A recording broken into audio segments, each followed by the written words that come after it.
Mothers know all about life's tricky transitions. Thankfully, Ollie helps you prioritize wellness through every age, life stage, or magnificent mood change. Need a multitasking multivitamin that keeps up with you? How about an essential prenatal for you and baby? Ollie's got you through it all. Life's tricky. Your wellness routine shouldn't be.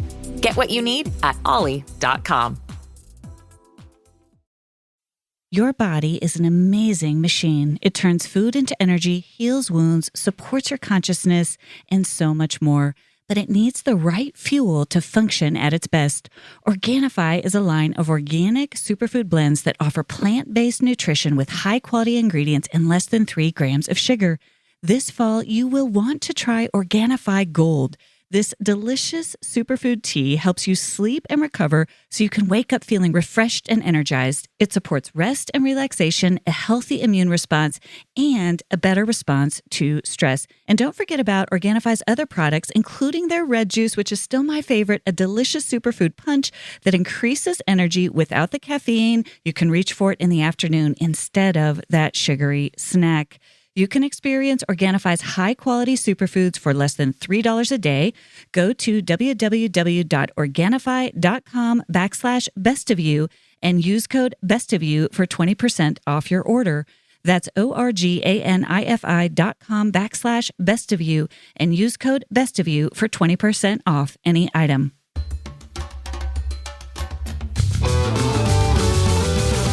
Hey everyone, I'm Dr. Allison, and I'm so glad you're here to discover what brings out the best of you. This podcast is all about breaking free from painful patterns, mending the past, and discovering our true selves in God. I can't wait to get started as we learn together how to become the best version of who we are with God's help. Hey everyone, and welcome back to this week's episode of the Best of You podcast. I am so glad you're here this week for the second part of our 2-part series on healthy sexuality. Last week, we took a deep dive into purity culture, and we explored the myths and some of the shame-based messaging so many of us internalized about sex. And today, we're shifting our focus to looking at how we can heal from sexual trauma, change destructive patterns in our relationships, and how we can begin to have healthier, more honest conversations, especially with our kids, about sex and sexuality. So for this conversation, I am thrilled to welcome therapist Sam Jolman to the show. Sam is a licensed professional counselor with over 20 years of experience working with individuals and couples on issues related to trauma, relationships, and emotional health. And he's the author of a brand new book called The Sex Talk You Never Got. It's a beautiful book that really honors the sacred nature of sex and sexuality while simultaneously demystifying it in a way that is so necessary for this culture that we live in, where we need to be having healthy conversations about sex. Sam has a unique ability to blend clinical insight with deep compassion, and he's creating a space for all people to heal and grow in a way that integrates the mind, the body, and the spirit. He has specialized in working with both men and women on healing from sexual trauma, addressing dysfunctional patterns in relationships, and guiding parents on how to approach these sensitive topics with their children. In today's conversation, we'll be talking about how we can move forward out of the ruins of sexual trauma and sexual wounding and move forward on a path of healing. We'll discuss how to create healthier patterns of intimacy in our lives, and Sam offers some really important and valuable insight on how to talk with your kids about sex in ways that honor their vulnerability, but that also prepares them for the complexities of life, giving them the tools they need to develop a healthy, realistic, grounded understanding of sex. So whether you've personally experienced sexual trauma or wounding, or whether you're working through issues in your relationship, or simply want to look for better ways to have healthy conversations with your kids about sex, this episode is for everyone. Sam Jolman is a trauma therapist with over 20 years of experience specializing in men's issues and sexual trauma recovery. He received his master's in counseling from Reformed Theological Seminary and was further trained in narrative-focused trauma care through the Allender Center at the Seattle School of Theology and Psychology. Sam lives in Colorado with his wife and 3 sons, and he's the author of the brand new book, The Sex Talk You Never Got, Reclaiming the Heart of Masculine Sexuality. This is such a rich and beautiful conversation with Sam about this tender topic. And while Sam's new book is specifically written for men, this conversation is for everyone. Please enjoy my conversation with therapist Sam Jolman.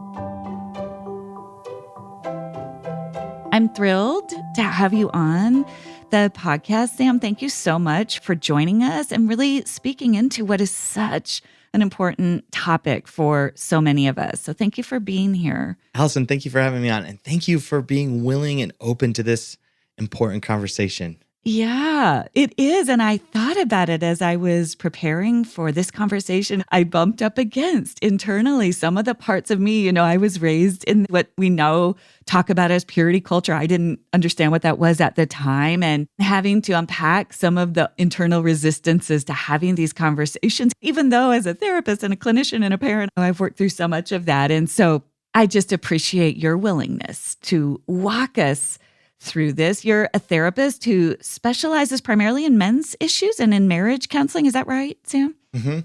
Yep. Men's issues, marriage counseling, and actually working with sexual trauma as well. Wow. Along with that.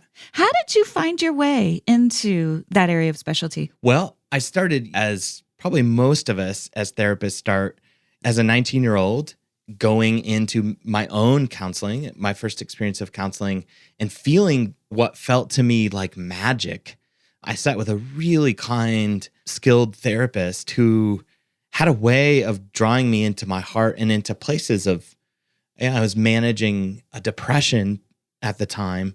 And there was just this magic to, wow, what did you just do? How did I end up in tears? And why are we talking about this, which feels unrelated to this? And yet here we are. And it was this awe for the magic of it. And then there was a prayer in there, I think, of like, God, if I could do this, if I could offer this to others, that would be amazing. So it started there. And my own story, again, of entering into my own story of sexual formation and understanding there were parts of it that were deeper than just, a lot of times sexuality, particularly from purity culture, there's a lot of conversation about behaving, right? Sort of behave well here. And there's not a lot of conversation in the church about your story, the impact of your story on your sexuality.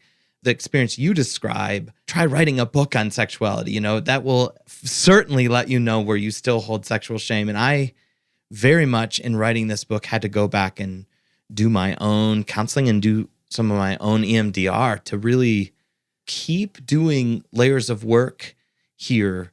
Because sexuality, there are certain things you can talk about sort of in your head, right? Like maybe math or rock strata, I don't know. But sexuality, you can't not be in your body and in your story, your felt experience of sexuality when you talk about it. And it's just that vulnerable and close to us. It's that sacred. It's such a good point. It's really hard to have an abstract conversation about it. And maybe that's what purity culture was kind of trying to do, is make it very abstract and disembodied. You used a phrase that I want to tease out, sexual formation. I love that, right? We think about spiritual formation. We think about the whole person, emotional health, forming our emotional lives, forming our spiritual lives. Tell me a little bit about what does that mean to you, that idea of sexual formation? Because it's a real thread throughout the book. You're really wanting us not to see it as the title, The Sex Talk You Never Had. It's not a one and done. It's not okay, here's what it is. Here's the basics. It's the whole process of becoming a whole person. So talk to me a little bit about what you mean by that. We do have this misnomer or this false idea that, sexuality just sort of runs itself, right? Like once you've got it sort of explained, right? The birds and the bees, the mechanics, it's just going to do its thing. And it creates this, as I say in the book, an under-nurtured part of us. It's probably the place we've had the least meaningful conversations in our lives.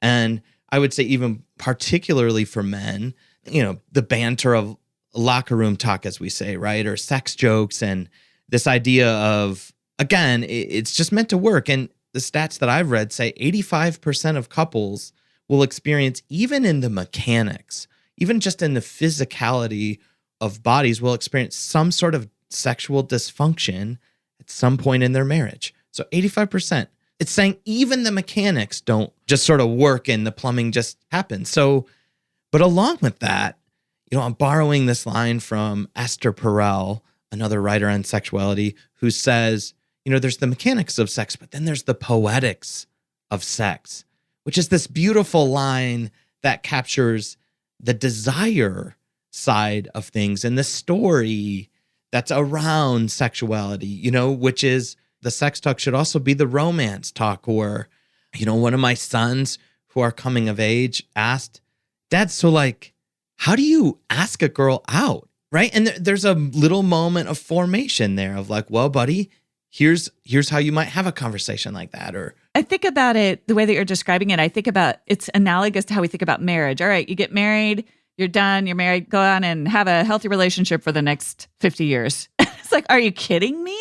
It's like the marriage ceremony is a party that is the mark of a journey of growth and healing and work and thinking about things and processing things and changing and growing. And this whole process is going to last your whole lifetime. It's the same with sexuality. It's a whole process that starts with, I kind of like a girl. What do I do? How do I talk to her? Yeah. And as you're saying so well, you have to learn the dance of desire in a marriage. And how do you incorporate this part, right? And as I say in the book, sex, I believe, is in its essence a form of play.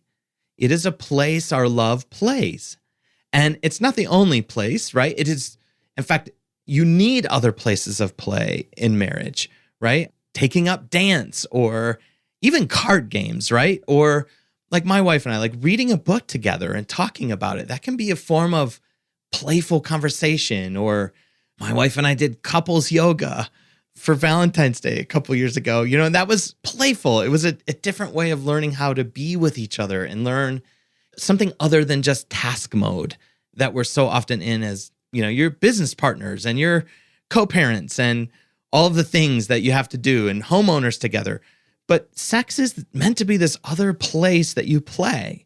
And that just takes learning. How do you like to play in here? And what is your cadence of desire? And what do you like and not like? And what brings you pleasure and not? And that's a lot to learn. It is. It's a whole lifetime. It's a whole lifetime to learn and understand and grow and honor and kind of the dance, right? We think of the metaphor of the dance.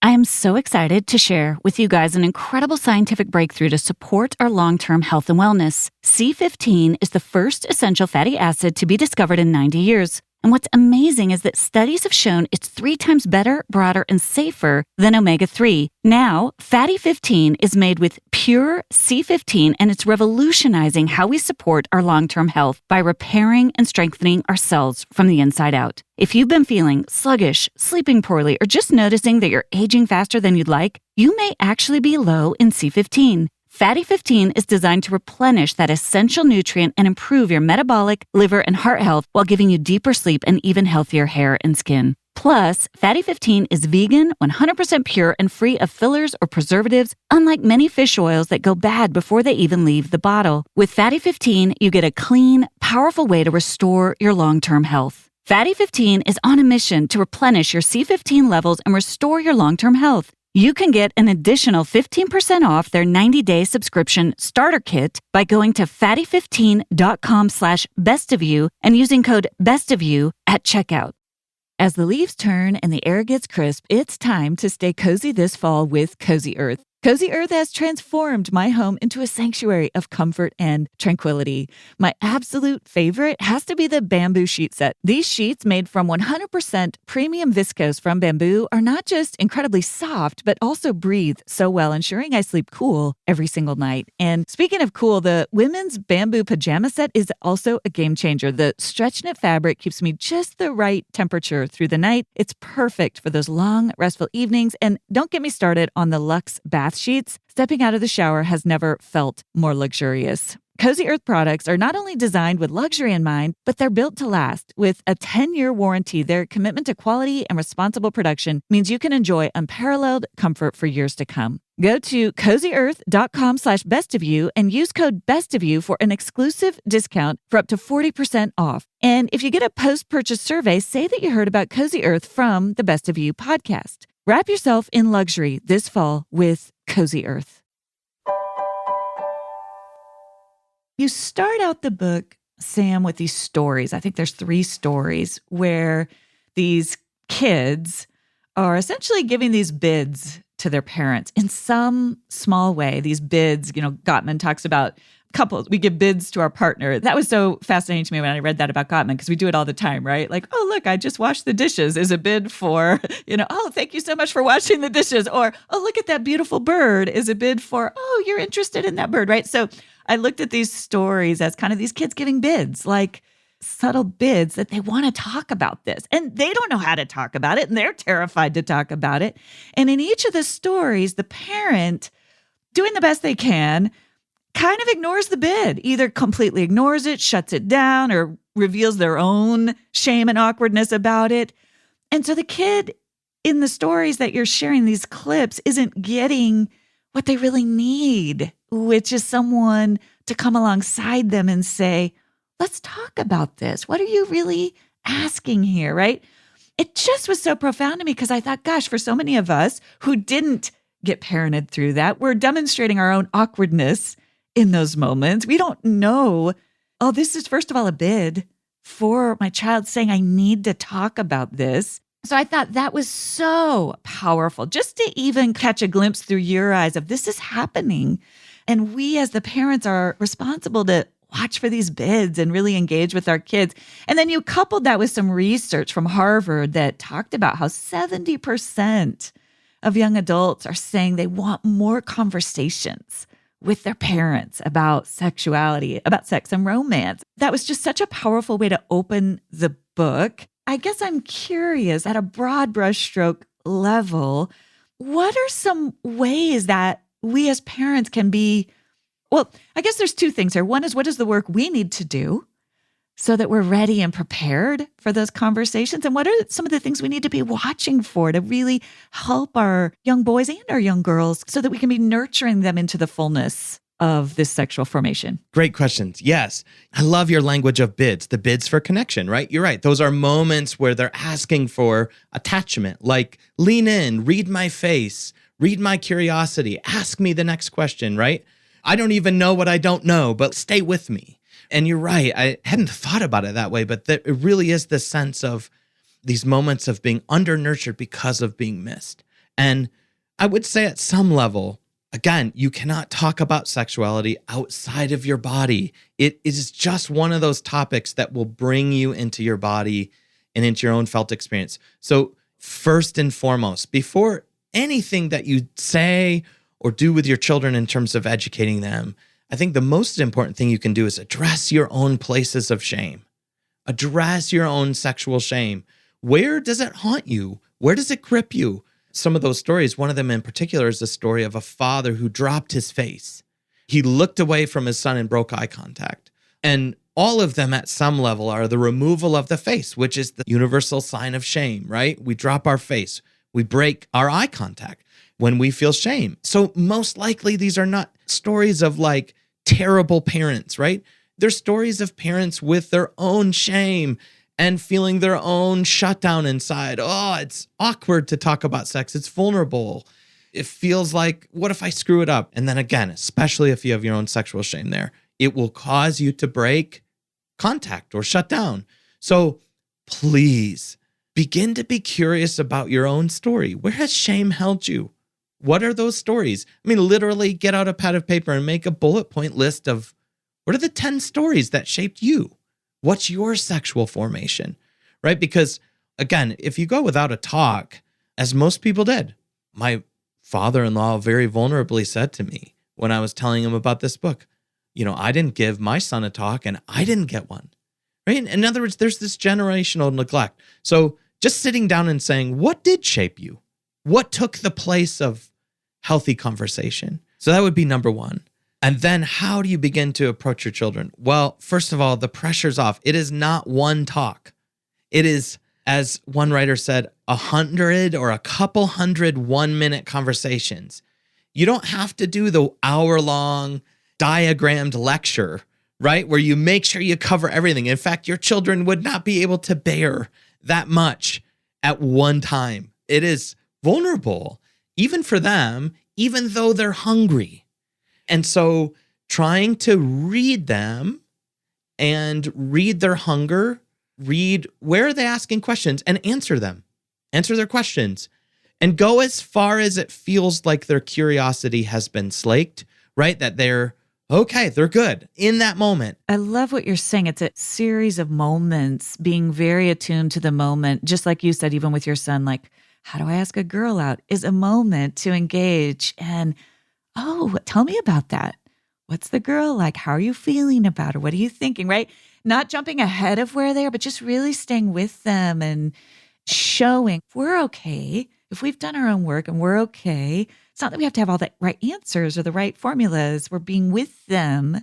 They'll come to us and then we'll get to be with them on that journey. You said something I want to ask you about that I thought was really powerful. You said, if no one has talked to you, who filled in those blanks or where did you get that information? My mind went, oh, wow, you're right. We're getting shaped from somewhere.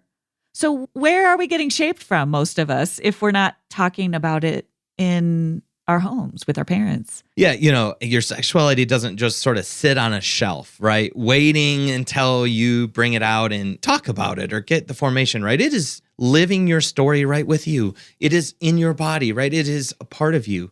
And so you think of nowadays, children are going to Google. And so it's their peers, it's Google, it's pornography. And I sat with a couple and they've given me permission to share this. Their 14-year-old son came to them scared because he had discovered internet pornography. But through this really innocent question, he was hearing some friends at school talk about, being interested in girls. And he thought to himself, I don't know how to kiss a girl, right? Again, another part of the sex talk. So he went to Google, typed in, how do you kiss a girl? I mean, can you just hear the innocent lover heart of this young man at 14? And again, sadly, what showed up, I can only imagine. Yeah. Yes, right. Google is not a safe place to get your sex education unless you're very careful, obviously. And so he fell headlong into this battle with pornography. And thankfully, he came to his parents and they were very open to him, did not shame him, and entered into that space with him to get him help, and then started unwinding some of obviously what he had learned there. So that's one place.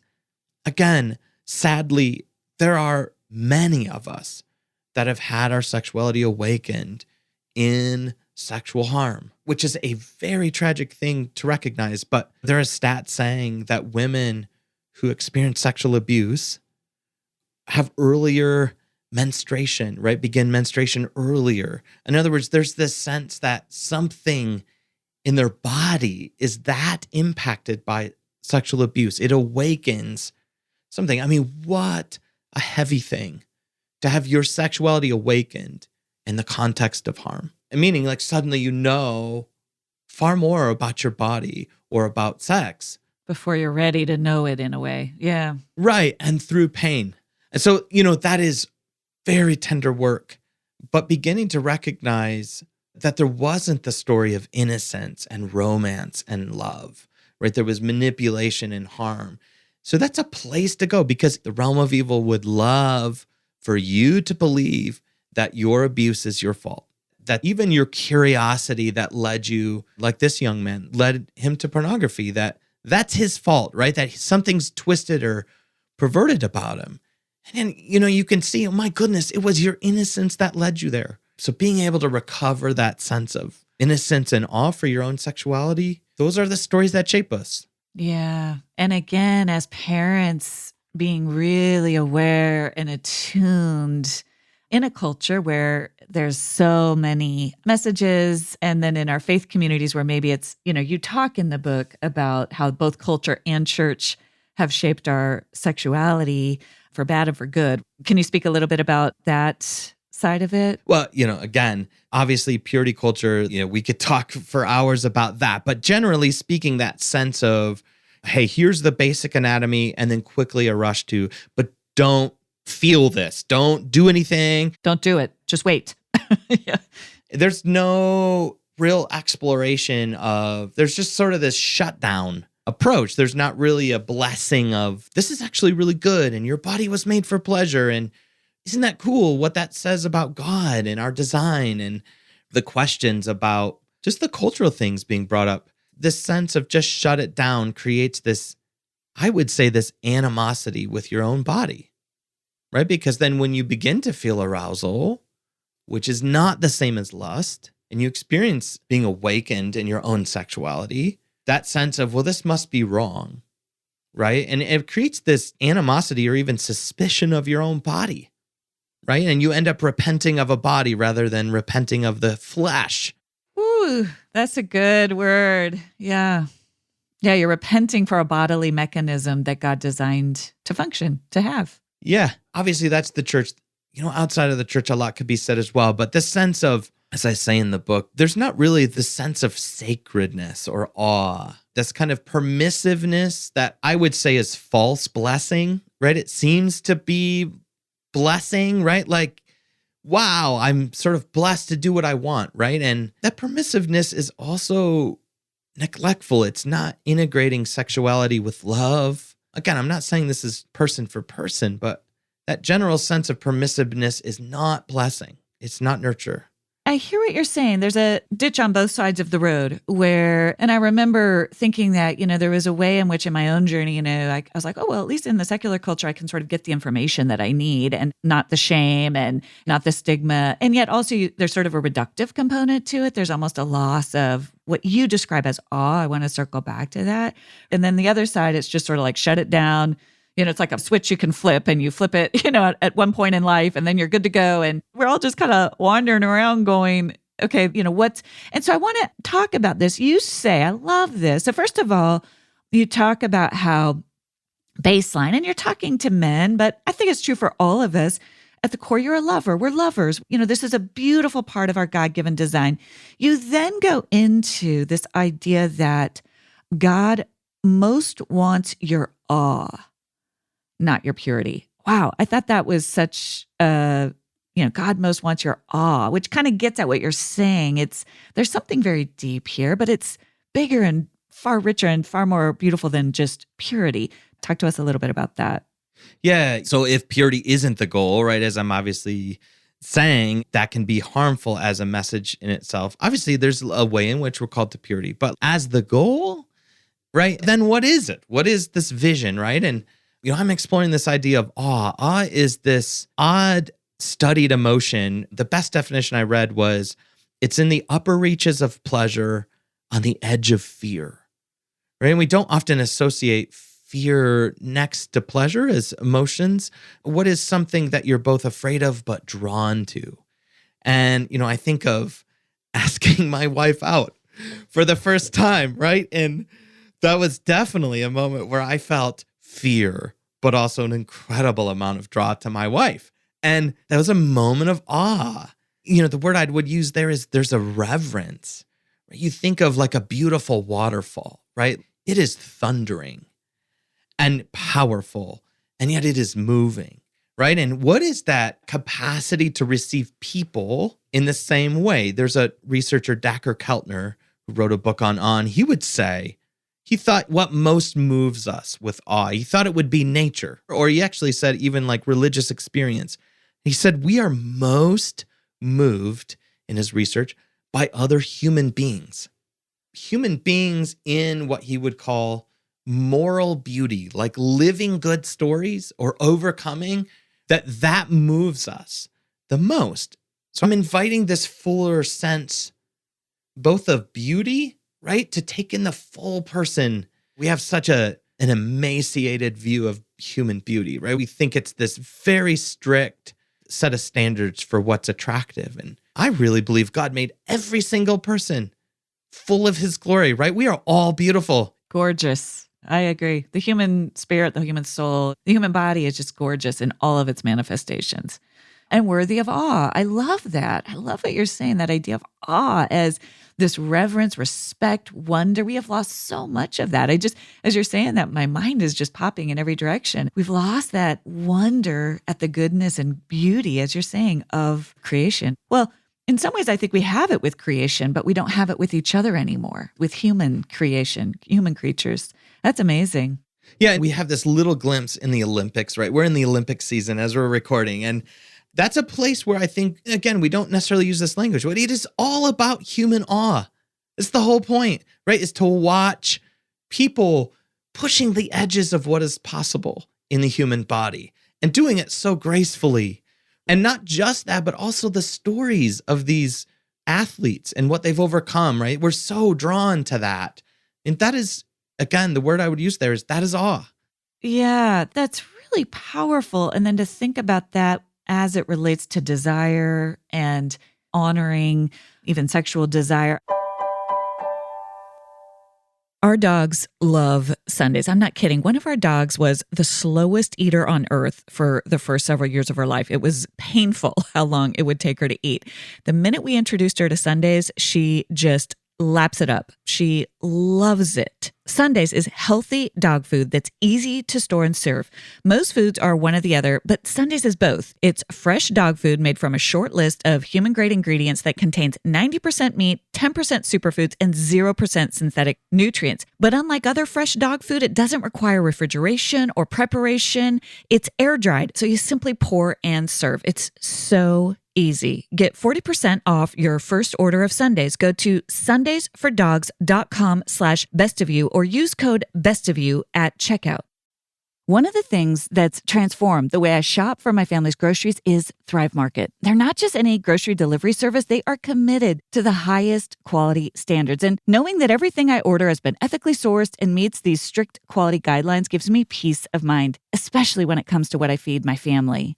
With Thrive Market, I don't have to spend hours searching for my readers in the grocery store aisle trying to scrutinize those tiny labels, because I know their trusted ingredients are always certified organic and they avoid over 1,000 harmful additives found in conventional stores. It's a relief, especially when you're trying to account for dietary needs. And plus, everything we've tried, from the almond butter to the gluten-free pasta and gluten-free pizza, has passed the toughest critics, which is my family. Thrive Market is also on a mission to make healthy living accessible for everyone. For every membership purchased, they sponsor one for a family in need. Want to shop at a grocery store that actually cares for your health? Go to thrivemarket.com/bestofyou for 30% off your first order plus a free $60 gift. That's THRIVE market.com/bestofyou. thrivemarket.com/bestofyou. I have a question. You said something. So that's a powerful definition. That's a powerful reframe, I think, for sort of naming what it's not, to sort of bring in my name, frame, brave thing, as we're sort of naming what it's not. We're reframing it as this much bigger awe.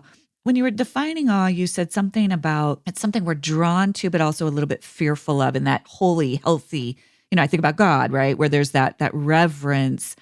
I also was thinking, as you said that, I thought, oh gosh, that's where, when there's been abuse or trauma, it goes awry. Because there's the drawn to something that you fear that gets really contaminated and harmed, right? Oh. Right. That is so well said. And again, it is such tender ground to even bring fear and sex. Like, how could you mix those that ever be good, right? Because we think of safety. And again, I'm borrowing a little bit from even things that Andy Kolber wrote on play. And play is this mixed state in the body. There are only like two, but play is one of the good ones, where you have both parasympathetic soothing, but you also have sympathetic uprising, I guess you'd say, right? You're near fight or flight, but you're also in activation. So it's on this edge of fear. And again, I'm saying edge. I'm not saying if you are in terror. And again, even in the research on awe, they would say too much terror shuts down awe. You cannot experience pleasure. But think about the vulnerability of disrobing. And again, I've been married 21 years. And the vulnerability of unveiling your body, unveiling my body to my wife, there is still a sense of, like, okay, here I am. And again, maybe vulnerability is the better sense, right? It's this openness that allows intimacy to happen. Well, and it's again, this is where we have to do our own work. It reminds me of what you're saying, that fine line with play and awe, of vulnerability. And it reminds me, I had a conversation with Beth McCord. I don't know if you know Beth, she's an Enneagram coach on the podcast. And she was talking about watching her kids and her husband play, tease, wrangle, was very activating to her because she'd been bullied. And it took her a long time to be able to sit with them and even ask them, are you guys okay with this? And they'd say, we love it. We're having fun. We're right on that edge of kind of what you're saying. But for her, that felt dangerous and scary, right? Because of her own background. It's a little bit of a different context, but it reminds me, this thing that you're talking about, this awe, this sacred is the only word I think that fits line of awe and wonder and vulnerability and, oh my goodness, what are we doing here? And, like learning how to ride a bike, this is, exhilarating and also terrifying, and that is healthy. Just to know, I'm thinking of the listener, man, I have tears in my eyes. I want that for you. I want that for you. And also it could take a minute to really retrain your system to recognize the healthy version of that. And that's okay, right? Right. And again, it can only happen in a context where you feel the empowerment to say no, right? That you can say stop. Yes. Or to say this might even be healthy, but I'm not comfortable with it. And to have the other person honor that and say, that's awesome, because that's what creates the safety. Right. And again, little children, that's such a good example. Little children know this, right? They know that they need to honor consent. Do you want to play? It's an invitation of consent. It's such a vulnerable risk. I want to play, but do you? Right. And that they know when somebody says, don't do that, I don't like that. They have a more freedom to vocalize when something's too much or I didn't like that. And that empowerment is what you need to be able to take some of these steps towards risking that vulnerability. Yeah, that's good. That's really a beautiful picture. I love that picture. There's a lot of nuance to it, right? That's the glory and the hope, is we want that. We want that experience our whole lives of, all right, let's go for a bike ride, And wherever we are in that journey is the place at which we have to start. And then as we do that work, we're going to help our kids retain that innocence as they get to learn. And sometimes they'll fumble and fall, and sometimes but we're going to be there for them so that they're not alone. I love that. That's really beautiful. Yeah. I was remembering a story of my wife. When I taught my wife, we live here in Colorado. When I taught my wife how to mountain bike, she wanted me to teach her. And there was this moment, our first bike ride. It's still a significant rupture moment for us in our marriage, and where I took her on this bike ride and I'm trying to coach her and she's trying to figure it out. And we had a bit of a fight. And so I pulled ahead on the trail and she followed me. And I didn't realize she was following me on this technical section, and she crashed her bike. And, I ran up to help her and we got her care for her body. But there was this rupture of I trusted you. You took me too far past what I could handle on this bike ride. And it really became this thing we had to work through in terms of her trust in me taking her into play and adventure. And this might sound strange, but that actually impacted our intimacy, our sex life as well, of can I trust your play? Can I trust your passion, Sam? But it makes sense now, right? Of course those two connected, right? If I couldn't trust you in this play, can I trust you over here in this play, sexual play? So there are those moments, not just your past story, but maybe even the stories in your marriage of you didn't play well with me here. How can I trust you here? Yeah. I love this. Thank you so much for what you're naming. What would you say to the listener who's listening? I mean, first of all, I would say read the book. There's so much in it that is practical. You've done such a beautiful job is painting a beautiful picture, giving us a different vision, and then giving us practical steps and ways to approach ourselves and our kids. What would you say to the listener, I guess, just as we're winding down, who is listening going, oh my gosh, the suitcase is just so full of shame. There's just so much there. Where do I start? I don't even know where to start with my kid, let alone with myself. What would you say to that listener? I've been amazed at, it's language I ended up using in the book, but I've been amazed when I sit down with victims of sexual harm, one of the things that seems to make them most tender in the conversation is they'll use the language of, I felt like my innocence was taken, or I felt like my innocence was stolen in some way. And they might be able to grapple with the pain. They kind of understand that this is painful. I've got to work through it. But there's such a hopelessness and like a devastation around. I've seen too much. I've suffered too much. How in the world can I be made innocent again? You're talking about playfulness and wonder. Yeah, right. Like that's not going to happen. And what I would want you to hear is your innocence is not lost. It is not lost to what's happened to you. It's not lost to what you've done. In fact, I would say God desires to help you recover that innocence. And I mean, that is always the profound joy in walking with victims of trauma, is watching that innocence as they brave the pain, come back to them and the playful parts of them and the parts that can receive pleasure again and risk that and wonder and awe. And so I would want to invite you to think of that young self, that place of innocence. She is not gone. He is not gone. You can get that part of you back. That is so beautiful. This is from someone, for those of you listening, you've worked in the trenches with this for 30 years, 20 years? 20 years. Yeah, 20. So you've seen some things. And for you to be able to give us that beautiful statement of hope, you're not saying that idly, right? You've seen the things. So I just want everyone to hear that deeply from a Holy Spirit infused message for you. This is what God wants for each and every one of us. The journey might be, sometimes the journey is longer than others to healing, and you start where you are. And I love what you're saying. It's such a worthwhile process. It's such a worthwhile endeavor, and you're worthy of it. So I love that. Thank you for that so much. Sam, tell us where people can find you, find more about your work, and find resources to continue on this journey that you're taking us on. Yeah, thank you, Allison. You certainly would love you to read the book wherever you buy your books. I'm also a writer on Substack, so you can find me samjolman.substack.com or my website, samjolman.com, where you can still get some order bonuses for buying the book and find out more about me there. That's great. It's brave work you're doing. Thank you. Thank you for doing it. Thank you for having the conversation with me.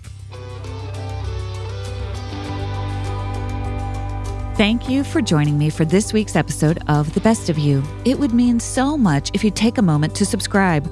You can go to Apple, Spotify, Amazon Music, or wherever you listen to podcasts and click the plus or follow button.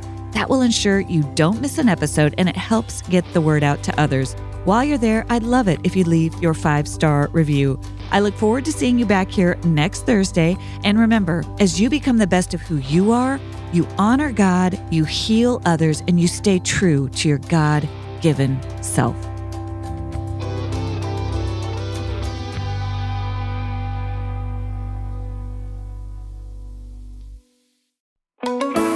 Hey, I'm Greer. Together with my husband, we have 2 boys and 2 dogs and raising a child with additional needs. Our day-to-day experience isn't being talked about in everyday life, and I see a gap in those leading people who are neurodivergent. Whether you're a parent, a friend, a teacher, or a neighbor, we can all journey together to better understand the neurodiverse world. I created this podcast to have conversations over a cup of tea or coffee, helping to bring awareness about how neurodivergent people experience the world, as well as families who are raising children with different needs. This podcast will share practical help, tips, and the joys, struggles, and differences in being neurodivergent or raising a child who is.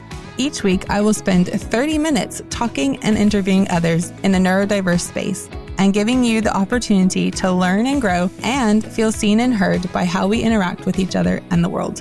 We are so glad you're here. Make sure to hit the follow button so when our first episode drops on October 17th, it will automatically come straight into your podcasting feed.